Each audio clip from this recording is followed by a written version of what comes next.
Jungle. Audio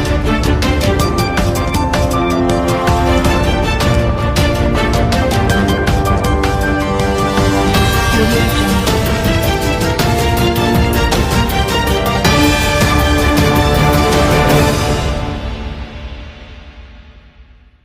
Lucknow नीलड्रम हत्या मामलें अभियुक्त अक्षत प्रताप सिंह निज दोष स्वीकार करिसेंती। अक्षत निज बापा को हत्या करने पर मृतदेह को नीलड्रम रे लुचाई देइथिला।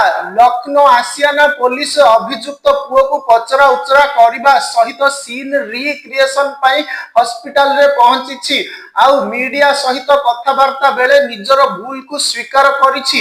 अक्षत कहिसंती भूल करिछि आउ एथिरे मो भौणी शामिल नाही, परीक्षा चाप जोगु एमिति करिथिबा अक्षत कहिथिले। अक्षत निज बापा को हत्या करने पर मृतदेह को खंड विखंडित करी नील ड्रम रे रखिथिले। बापा को गोली मारी हत्या करिथिले अक्षत। बापा मानवेंद्र सिंह को बयस 50 वर्ष रहिथिबा बेले पुओ अक्षत बयस 19 वर्ष बोली जना पड़ी।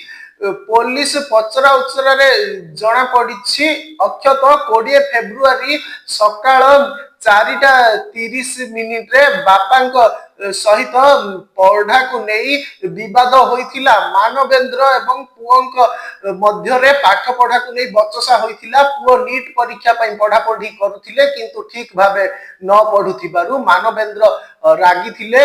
एहा सह निजर लाइसेंस प्राप्त राइफल बाहर करी पुओ को डराइबा को चेष्टा करिथिले। तेबे पुओ शांत होई जिबारु से राइफल को रखी देथिले। एहार फायदा उठाई पुओ राइफल आनी मानवेंद्र को गुली करी देथिले।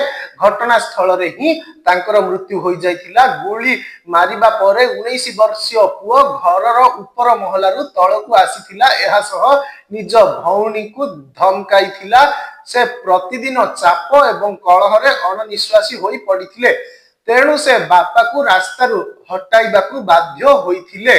जदि भौणी एक कथा बाहर कहे तेबे से ताकू मध्य मारिदेव बोली कहिथिले। भय रे भौणी कहा आगरे एक कथा मुह खोली नथिले।